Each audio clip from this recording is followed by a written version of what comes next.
What do you want in your life?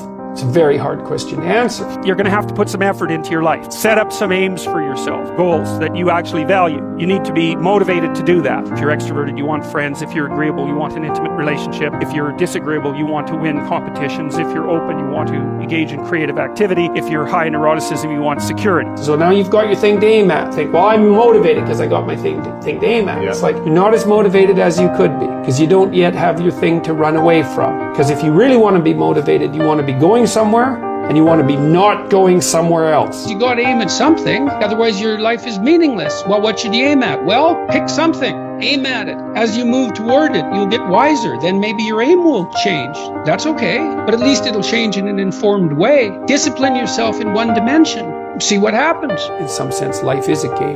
The analogy is that in life, like in sports, you're setting forth an aim and then arranging your perceptions and your actions in pursuit of that. And that you also generally do it while cooperating and competing with other people. So that's also the game-like element as well.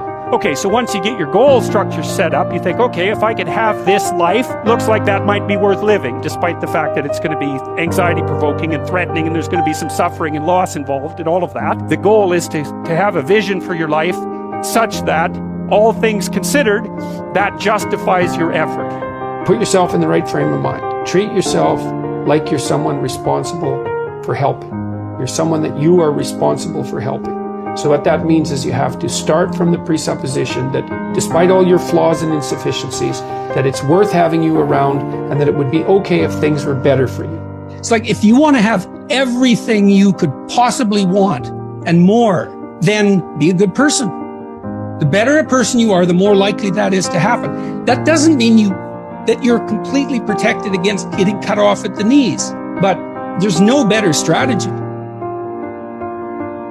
Then what do you do? Well, then you turn down to the micro routines. It's like, okay, well, this is what I'm aiming for. How does that instantiate itself day to day, week to week, month to month? And that's where something like a schedule can be unbelievably useful. Google Calendar. It's like, make a damn schedule and stick to it. Okay, so what's the rule with the schedule? It's not a bloody prison. That's the first thing that people do wrong. They say, well, I don't like to follow a schedule. It's like, well, what kind of schedule are you setting up? Well, I have to do this, then I have to do this, then I have to do this, and then I just go play video games because who wants to do all these things that I have to do? It's like, wrong. Set the damn schedule up so that you have the day you want. That's the trick. It's like, okay, I've got tomorrow. If I was going to set it up so it was the best possible day I could have, practically speaking, what would it look like? Well, then you schedule that, and obviously there's a bit of responsibility that's going to go along with that, because if you have any sense, one of the things that you're going to insist upon is that at the end of the day, you're not in worse shape than you were than at the beginning of the day, right? Because that's a stupid day.